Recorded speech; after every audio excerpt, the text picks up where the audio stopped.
దేశవ్యాప్తంగా రైతాంగము మోడీ సర్కార్ తీసుకొచ్చినటువంటి 3 చట్టాలని వ్యతిరేకిస్తూ వాటిని వెంటనే రిపీల్ చేయాలని వెనక్కి తీసుకోవాలని కోరుతుంది. ఉద్యమం సాగుతుంది. ఈ నేపథ్యంలో వ్యవసాయక రంగం పైన అనేక మంది తమ అభిప్రాయాలను వ్యక్తం చేస్తున్నారు. వినదగిన ఎవరు చెప్పినా పేరుతో చేస్తున్నటువంటి వీడియో సిరీస్లో ఇప్పటి వరకు 3 అభిప్రాయాల్ని ఇంటర్వ్యూస్ రూపంలో మీ ముందు ఉంచడం జరిగింది. భారత ప్రభుత్వంలో కార్యదర్శిగా పనిచేసి పదవీ విరమణ చేసిన senior IAS officer EA Sharma గారిది, ఎన్ఆర్ఐగా ఉంటూ తెలుగు రాష్ట్రాల్లోనూ ఇతర రాష్ట్రాల్లోనూ రైతు ఆత్మహత్య కుటుంబాలతోనూ వ్యవసాయంతోనూ పనిచేస్తున్నటువంటి యువకుడు సురేష్, వ్యవసాయక రంగంలో పుట్టి ఆ వ్యవసాయక రంగంలోనే అపారమైనటువంటి అనుభవం గడించినటువంటి జొన్నలగడ్డ రామారావు గారి యొక్క ఇంటర్వ్యూస్ని ఇప్పటి వరకు మీ ముందు ఉంచాను. ఈరోజు ప్రొఫెసర్ డి నరసింహారెడ్డి గారి యొక్క అభిప్రాయాన్ని విందాం. డాక్టర్ నరసింహారెడ్డి గారిని ప్రొఫెసర్ పురంధర్ ప్రసాద్ గారు మన అందరికీ పరిచయం చేస్తారు. అందరికీ నమస్కారం. ఈరోజు ప్రొఫెసర్ నరసింహారెడ్డి గారిని మీకు క్లుప్తంగా పరిచయం చేస్తాను. ప్రొఫెసర్ నరసింహారెడ్డి గారు ప్రముఖ ఆర్థిక శాస్త్రవేత్త. ఈయన కేంద్రీయ విశ్వవిద్యాలయంలో ఆర్థిక శాస్త్ర విభాగంలో 25 సంవత్సరాలు పనిచేశారు. ఈయన national institute of rural development NIRDలో SR శంకరన్ ప్రొఫెసర్ చైర్గా కూడా పనిచేశారు. ప్రస్తుతం ఈయన ఇన్స్టిట్యూట్ ఫర్ హ్యూమన్ డెవలప్మెంట్ న్యూఢిల్లీలో విజిటింగ్ ప్రొఫెసర్గా పనిచేస్తున్నారు. ప్రొఫెసర్ నరసింహారెడ్డి గారు వ్యవసాయ సంక్షోభం, వలస కార్మికులు, సామాజిక ఆర్థిక పరిస్థితులు, ఉపాధి పథకం, rural credit, rural labour markets, ప్రపంచీకరణ, WTO వాటి పర్యవసానాలు వ్యవసాయ రంగం మీద ఎలా ఉంటాయి, ఈ అంశాలపైన నరసింహారెడ్డి గారు అధ్యయనం చేశారు. వారు అనేక జాతీయ అంతర్జాతీయ రీసెర్చ్ జర్నల్స్లో విశ్లేషణ పత్రాలు ప్రచురించడంతో పాటు పలు పుస్తకాలను కూడా ఆక్స్ఫర్డ్ యూనివర్సిటీ ప్రెస్ లాంటి వాటిలో పబ్లిష్ చేశారు. 2004లో ఆంధ్రప్రదేశ్ ప్రభుత్వం ఏర్పాటు చేసిన రైతు సంక్షేమ కమిటీ, జైతీ ఘోష్ కమిటీలో కూడా ప్రముఖ సభ్యులుగా ఉన్నారు. గత 4 దశాబ్దాలుగా ప్రొఫెసర్ నరసింహారెడ్డి గారు మానవ హక్కులు, ఫ్యాక్ట్ ఫైండింగ్ కమిటీలు, ప్రజా పోరాటాలకు సంఘీభావం తెలుపుతూ ఆయన ప్రజల పక్షాన నిలిచినటువంటి ఆర్థిక శాస్త్రవేత్త. ఈరోజు జరుగుతున్న రైతు ఆందోళనలో మద్దతుగా ఆర్థిక శాస్త్రవేత్తల తరఫున కేంద్ర వ్యవసాయ మంత్రి తోమార్ వీళ్ళకు కూడా ఆయన ఒక మేజర్ రిప్రజెంటేషన్ రాశారు. ఇది క్లుప్తంగా ఆయన గురించిన వివరాలు. నమస్కారం సార్. ఇప్పుడు నరేంద్ర మోడీ సర్కార్ తీసుకొచ్చిన 3 వ్యవసాయక సంస్కరణ చట్టాలు 1991 నాటి లిబరలైజేషన్ స్ఫూర్తిని వ్యవసాయక రంగంలో తీసుకొని వస్తున్నాయి. దీనివల్ల వ్యవసాయక రంగానికి, దేశానికి మేలు జరుగుతుందని కొందరు వాదిస్తున్నారు. మీరేమంటారు సార్? మనం దీన్ని చెప్పుకునేటప్పుడు LPG అని చెప్తాం, లిబరలైజేషన్, ప్రైవేటైజేషన్, గ్లోబలైజేషన్ అని. ఆ క్రమం మొదలైనప్పుడు వ్యవసాయ రంగంలో ఈ స్టేట్ రోల్ తగ్గించేదానికి ప్రయత్నాలు అయితే జరిగినది, కానీ వ్యవసాయ రంగానికి మిగతా రంగాలకు చాలా తేడా ఉంటుంది. ప్రపంచంలో ఏ దేశంలో అయినా వ్యవసాయ రంగానికి స్టేట్ సపోర్ట్ ఉంటుంది. దాన్ని విత్డ్రా చేసి కంప్లీట్గా ప్రైవేట్ సెక్టర్ ఇన్వెస్ట్మెంట్స్ పైనే వ్యవసాయ రంగం ముందుకు పోవాలంటే కష్టమవుతుంది. దానికి తోడు చాలా ముఖ్యమైన ఫుడ్ సెక్యూరిటీ వ్యవసాయ రంగం పైన ఆధారపడి ఉంటుంది. అందువల్ల ప్రభుత్వం వ్యవసాయ రంగాన్ని పక్కకు పెట్టి మిగతా రంగాల్లో లిబరలైజేషన్, ప్రైవేటైజేషన్ చేసుకుంటూ వచ్చింది. అందువల్ల ఇప్పుడు ఈ 3 చట్టాలు, అంటే ది వెరీ ఎక్స్ప్రెషన్ అగ్రికల్చర్లో 1991 స్పిరిట్ గుర్తు చేస్తూ ఉంది. ఈ 3 చట్టాలని చెప్పడంలో ఇప్పుడు ప్రస్తుతం గవర్నమెంట్ అగ్రికల్చర్ని కూడా లిబరలైజేషన్, ప్రైవేటైజేషన్ దారిలోకి తీసుకొస్తామని అర్థం. ఓకే.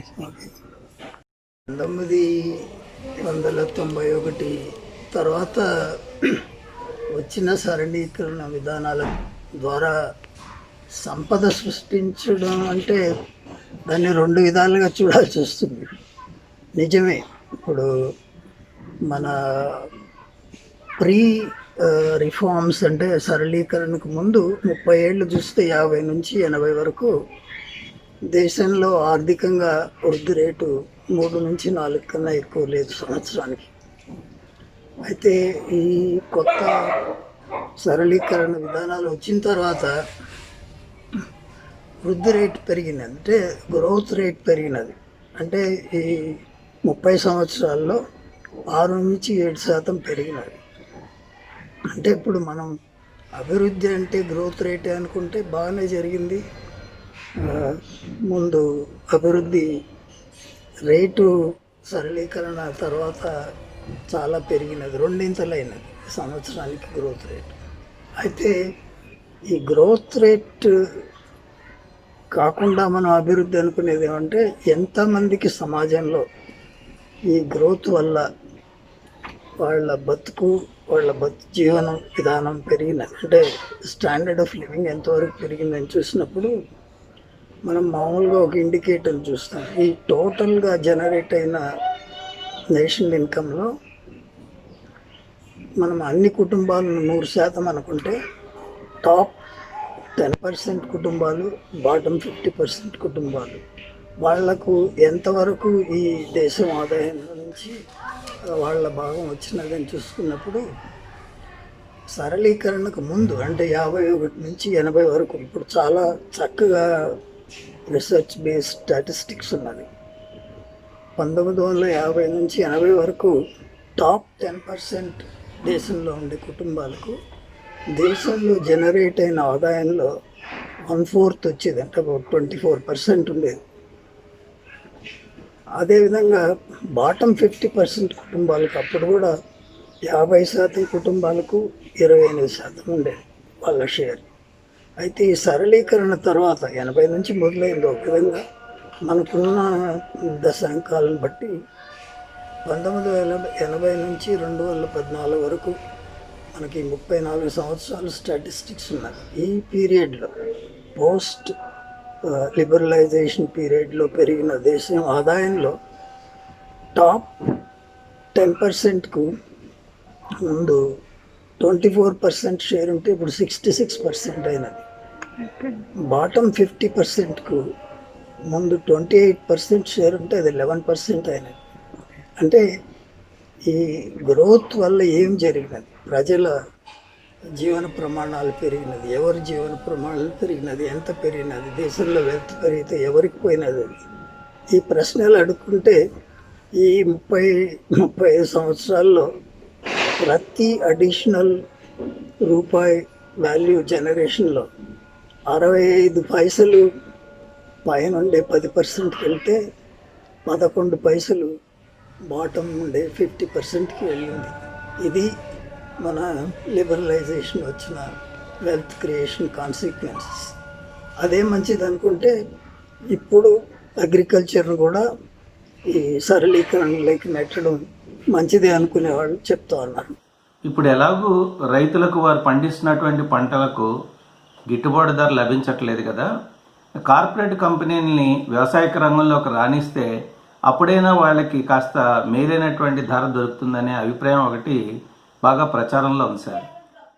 ఇంకా ప్రశ్నలో చాలా కాంట్రడిక్షన్స్ ఉన్నది. ఎందుకంటే ఆ ప్రశ్నను ఇంకొక విధంగా టర్న్ చేయొచ్చు. యాక్చువల్లీ 70 ఏళ్ళైనా స్వాతంత్రం వచ్చిన తర్వాత వ్యవసాయ రంగంలో ఇంకా గిట్టుబాటు ధర అనేది ఒక పెద్ద సమస్యగా మిగిలిపోయినది. అంటే ఏమని అర్థం? ఇంతవరకు అగ్రికల్చర్ సపోర్ట్ సిస్టమ్స్ చాలా జరిగిన, అంటే ఒక విధంగా చెప్పాలంటే ఈ 70 ఏళ్లలో ఏ రంగానికైనా రకరకాలైన ప్రోగ్రామ్స్, సపోర్ట్ సిస్టమ్స్ ఇస్తామన్నామని ప్రభుత్వం అనౌన్స్ చేసింది తీసుకుంటే అగ్రికల్చర్కు సంబంధించి చేసిన ప్రోగ్రామ్స్ వేరే రంగంలో ఏ రంగానికి చేయలేదు. అయితే అన్ని రంగాలు తీసుకున్నప్పుడు అగ్రికల్చర్లో ఉండేంత ఫార్మర్స్ డిస్ట్రెస్ ఇంకే రంగంలో లేదు. అంటే ఈ కాంట్రడిక్షన్ ఎక్కడ వస్తుందంటే, మారే క్రమంలో ఫార్మర్స్ ప్రొడక్షన్ పెరుగుతూ ఉన్నది, దానికి తగినంతగా సరైన మద్దతు ధరతో పెరిగే మార్కెట్లు రావడం లేదు. అంటే మార్కెట్లో రెగ్యులేషన్ ఉందా, మార్కెట్లో ప్రభుత్వం ఇన్వెస్ట్ చేయలేదు తగినంత ఇన్ఫ్రాస్ట్రక్చర్లు, అంటే స్టోరేజ్ కానీ ప్రాసెసింగ్ కానీ, దాంట్లో ఫార్మర్స్ను మొబిలైజ్ చేసి వాళ్ళను ఒక కోఆపరేటివ్ గానో లేకపోతే ఒక ప్రొడ్యూసర్ ఆర్గనైజేషన్ గానో చేసేది ఇప్పుడు మొదలవుతుంది 70 సంవత్సరాల తర్వాత. అందువల్ల ప్రభుత్వం ఫెయిల్యూర్ వల్ల వ్యవసాయ రంగంలో ఇప్పటికి కూడా తగిన సపోర్ట్ ప్రైసెస్ దొరకడం లేదని చెప్పడం బదులు 70 సంవత్సరాల్లో అయినా మినిమం సపోర్ట్ ప్రైస్ సరిగ్గా అందరికీ అందలేదు కాబట్టి ప్రభుత్వ రంగం ఇంటర్వెన్షన్ లేకుండా మార్కెట్ వదిలేస్తే ఆ సపోర్ట్ సిస్టమ్ వస్తుందనుకోవడం కొంత భ్రమే అవుతుంది. కనీస మద్దతు ధర ఒక చట్టబద్ధమైనటువంటి హక్కుగా ఉండాలి. వ్యాపారులు ఎవరైనా సరే అంతకంటే తక్కువకి కొనుగోలు చేయకుండా ఒక చట్టబద్ధమైనటువంటి ఏర్పాటు ఉన్నట్టయితే మేలు జరుగుతుంది. కాబట్టి ఆ రకమైనటువంటి ఒక హక్కుగా కనీస మద్దతు ధరను ఒక హక్కుగా, ఒక చట్టబద్ధమైన హక్కుగా ఉండాలనే అభిప్రాయం ఒకటి బలంగా వినిపిస్తుంది సార్. మినిమం సపోర్ట్ ప్రైస్ అనేది ఒక ఇండికేటివ్ నార్మ్. దీనికన్నా తక్కువ ఇస్తే వ్యవసాయదారుడికి గిట్టుబాటు కాదు అని ఒక ప్రకటనలో చేసి ప్రభుత్వం డిక్లేర్ చేసింది మినిమం సపోర్ట్ ప్రైస్. అంటే ఇప్పుడు ఈ మినిమం సపోర్ట్ ప్రైస్ రైతుకు అందకపోతే ఈ మినిమం సపోర్ట్ డిక్లేర్ చేసిన ప్రభుత్వం ఒక రెస్పాన్సిబిలిటీ ఉంటుంది ఆ సపోర్ట్ ప్రైస్తో కొనడానికి. ఇప్పుడు ప్రైవేట్ మార్కెట్లో మీరు మినిమం సపోర్ట్ ప్రభుత్వం డిక్లేర్ చేసి ఆ ప్రైస్ కొనాలి అని ప్రైవేట్ రంగంకు ఆదేశం ఇస్తే వాళ్ళు ఇమీడియట్గా కొనకపోవచ్చు. అంటే ఫ్రీడమ్ ఉంటుంది ట్రేడర్ కూడా, మీరు ఈ ధరకు కొనాలా, దానికన్నా తక్కువ ఇచ్చేదానికి లేదంటే నేను కొనను అంటాడు. It's a simple logic. అందువల్ల the contradiction is minimum support price, private market, they don't go together.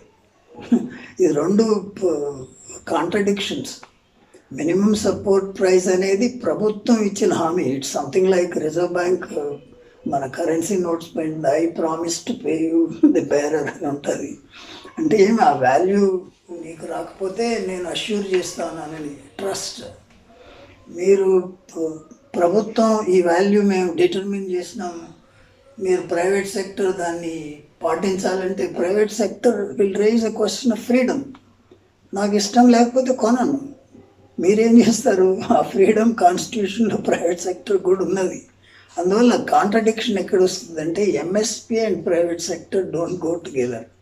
అంటే ఇప్పుడు కూడా మన ఎంఎస్పి డిక్లేర్ చేస్తే ఆ ప్రైస్కు చాలా ప్రైవేట్ ట్రేడర్స్ కూడా కొనడం, ఎందుకంటే అది ఇండికేటివ్గా ఉంది కాబట్టి దానికన్నా తక్కువ అయితే ఫార్మర్స్ అమ్మరేమో అని కొన్ని చోట్ల కొనచ్చు.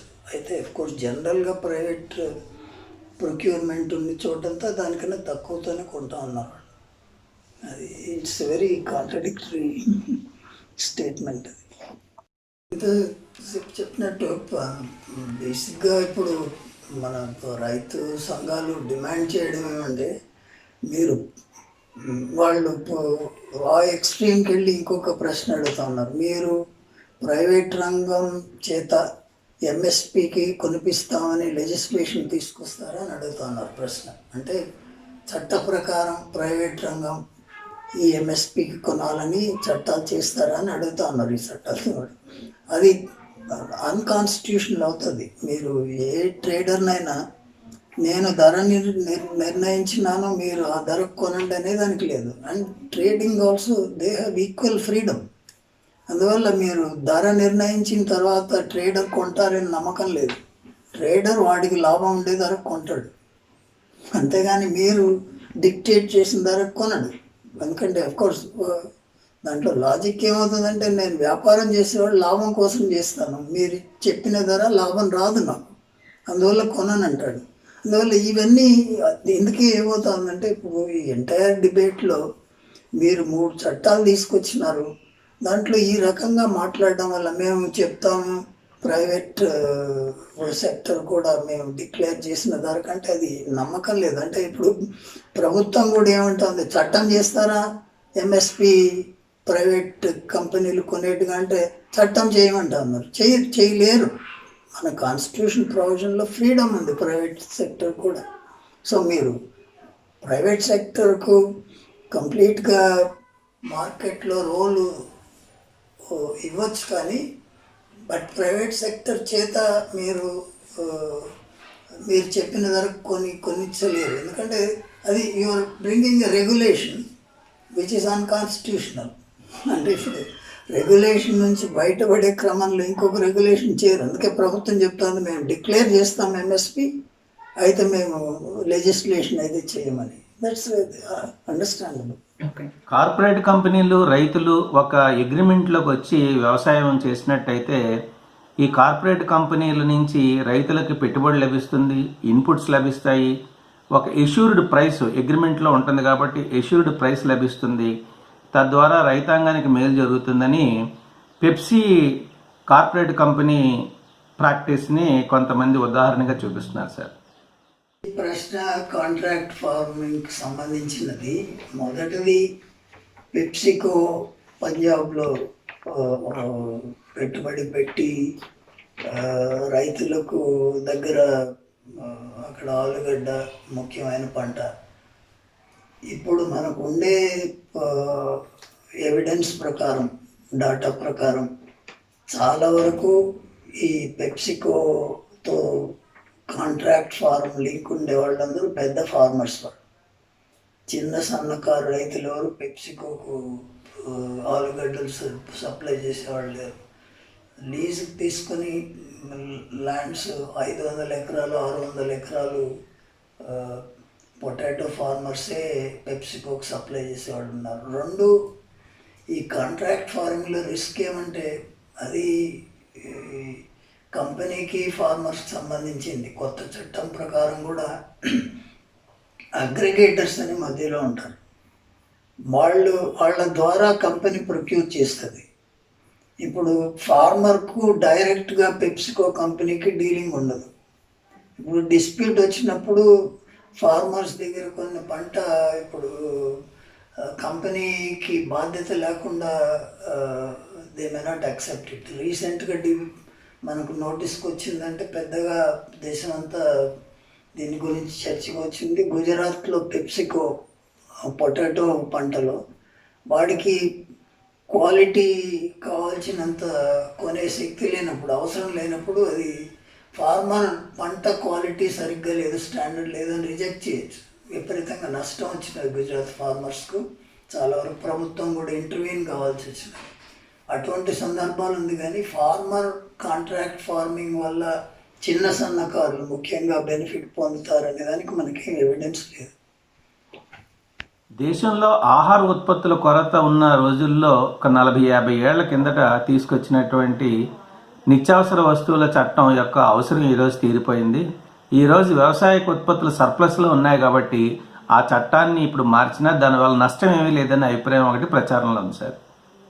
ఎసెన్షియల్ కమాడిటీస్ యాక్ట్ కరువు కాలంలో వచ్చిందని చెప్పడం కొంత ఇబ్బందిగానే ఉంటుంది. ఎసెన్షియల్ కమాడిటీస్ యాక్ట్ అంటే ఇప్పుడు ఫర్ ఇన్స్టెన్స్ అది పబ్లిక్ డిస్ట్రిబ్యూషన్ సిస్టమ్కు, ప్రొక్యూర్మెంట్కు దీనికి సంబంధించి తీసుకొచ్చిన చట్టం. అది అంటే సప్లైస్ ప్రజల్లోకి ఫ్రీగా ఫ్లో కాకుండా స్టోరేజ్ ఎక్కువ చేసుకొని లాభాల కోసం బ్లాక్ మార్కెట్ను దీంట్లో అమ్ముకునేదానికి లేకుండా వచ్చిన చట్టం. అది ఒక ప్రొటెక్షన్ కిందనే ఉన్నది ఆ చట్టం. ఆ చట్టం కింద ట్రేడర్స్ను హెరాస్ చేయడం కానీ లేకపోతే ఇంకేమీ జరగడం లేదు. అది అటువంటి ప్రొటెక్షన్ ఎక్స్ట్రీమ్గా ప్రైసెస్ ఫ్లక్చువేషన్ అయినప్పుడు స్టోరేజ్ బ్లాక్ మార్కెటింగ్ జరుగుతుందనేది నిజం. ఈ రోజు కూడా జరుగుతుంది. ఆనియన్స్లో అటువంటి దాంట్లో కొన్ని చోట్ల రైడ్ చేసి రిలీజ్ చేసిన ఇన్సిడెంట్స్ ఉన్నది ఈ సంవత్సరమే. అటువంటప్పుడు మీరు ఎసెన్షియల్ కమోడిటీ యాక్ట్ అంటే యాజ్ దో రోజు దాని యాక్ట్ కింద ట్రేడర్స్ను హెరాస్ చేయడం అనేది ఏం జరగదు. అవసరం వచ్చినప్పుడు, ఎక్స్ట్రీమ్ స్కేర్సిటీ వచ్చినప్పుడు, అగ్రికల్చర్లో ఎప్పుడు ఎక్స్ట్రీమ్ స్కేర్సిటీ వస్తుందని తెలియదు మీకు. అన్ని పంటలు బాగానే పండుతూ ఉన్నది, వీట్ రైస్ పెరిగినది, పంట సర్ప్లస్ ఉంది కాబట్టి ఎసెన్షియల్ కమోడిటీ అవసరమే తీసి పడేయడం లేదు. ఎసెన్షియల్ కమోడిటీస్ యాక్ట్లో ఇన్ఫ్యాక్ట్ ఇప్పుడు ఎసెన్షియల్ అనుకునే మీరు టొమాటోల నుంచి వెజిటబుల్ నుంచి ఇంక్లూడ్ చేస్తే మంచిదేమో, కొంత రెగ్యులేషన్ ఉంటుంది. లేకపోతే ఎక్స్ట్రీమ్ మీరు కోల్డ్ స్టోరేజ్ కట్టి మా స్టాక్స్ అన్ని పెట్టుకుంటే కష్టం అవుతుంది. ఈ కొత్త కాంట్రాక్ట్ యాక్ట్లో దానికి సంబంధించిన ఇన్ఫ్రాస్ట్రక్చర్ గోడౌన్స్ పెరిగిన దానివల్ల స్టాక్లు ఎక్కువ పెట్టుకునే అవకాశం ఉంది. అయితే ఈ అమెండ్మెంట్ చేసినది ఈ ఎసెన్షియల్ సర్వీస్ యాక్ట్లో కొంత ఫ్లక్చువేషన్, ఏదో ఒక యావరేజ్ 3 సంవత్సరాలు 4 సంవత్సరాలు పంట పెరిగిన దాన్ని బట్టి ఇంటర్వెన్షన్ ఉంటుందని. బట్ ఆ యావరేజెస్ తీసుకుంటే ఏ ఎక్కువ స్టాక్ దానికి ఏం ప్రాసెసింగ్ లింక్ చేసినారు. ఉదాహరణకు గ్రౌండ్ నట్స్ ప్రొక్యూర్మెంట్ ఉంటుంది. ఇప్పుడు మేజర్ గ్రౌండ్ నట్ ప్రొక్యూర్మెంట్ ఎట్టోళ్ళు ఎలాగ ఉంటుందంటే, ఇప్పుడు ఇది చెప్పాల్సి వస్తుంది. అదానీ కంపెనీ ఉన్నది. అదానికి చాలా ప్రావిజన్స్లో బ్రాండెడ్ ఫ్యూచర్ అని ఉంది ప్రోడక్ట్. ఇప్పుడు ఆ కంపెనీ ఆయిల్ ఫ్యూచర్ బ్రాండ్తో అమ్ముతుంది గ్రౌండ్ నట్ ఆయిల్. అది ప్రొక్యూర్ చేసిన దానిపైన ఈ అమెండ్మెంట్ చేసిన ఎసెన్షియల్ కమోడిటీస్ యాక్ట్ ప్రకారం ప్రాసెసింగ్ చేసేవాడు ఎంత స్టాక్ పెట్టుకున్నా దాన్ని ఇంటర్వ్యూన్ చేసేదానికి లేదని. అంటే మీరు అన్ని గ్రౌండ్ నట్ పంట సబ్స్టాన్షియల్గా కొన్ని స్టాక్ చేసుకొని నేను ప్రాసెస్ చేస్తూ ఉన్నాను కాబట్టి నా స్టాక్ పైన అంచులు ఉందంటే అది మొనోపొలీ అవుతుంది. వాడు చెప్పిన ధరకు రేపు నేను బ్రాండ్ చేసిన ఆయిల్ కొనుక్కోవాల్సి వస్తుంది. అందువల్ల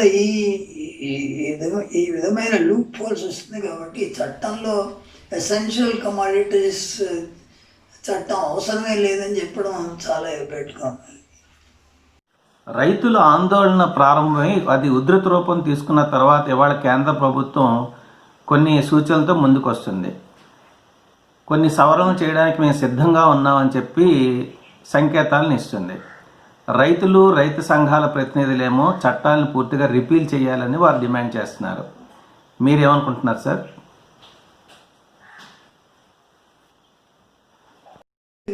ఈ చట్టాలు మాకు వద్దు అని చెప్పడంలో కారణం ఒక లార్జర్ కాంటెక్స్ట్లో ఉన్నది. అంటే ఇప్పుడు ఈ చట్టాలు గురించి చర్చలో ఆ చట్టాలు అగ్రికల్చర్లో అంటే రైతులకు చాలా లాభం కలిగిస్తుందని ఆర్గ్యూ చేసి ఎకానమిస్ట్ వాళ్ళు మొదలు పెట్టేది ఎక్కడంటే ఇది 1991 స్పిరిట్లో ఉందని అంటారు. అంటే ఇప్పుడేం మళ్ళీ మీరు లిబరలైజేషన్ పాయింట్ ఆఫ్ వ్యూలో తీసుకొస్తే ఈ చట్టాలు ఇమీడియట్గా మళ్ళీ దీనివల్ల చాలా లాభాలు ఉంటుంది రైతుకు అని చెప్పడంలో రైతులకు దీనిపైన నమ్మకం లేకుండా పోయినది. అందువల్ల మీరు ఈ చట్టాల వల్ల రైతులకు లాభం వస్తుంది. అందువల్ల మీరు అడిగే డిమాండ్స్ మేము కొన్ని అమెండ్మెంట్స్ చేస్తామని చెప్తా ఉన్నారు.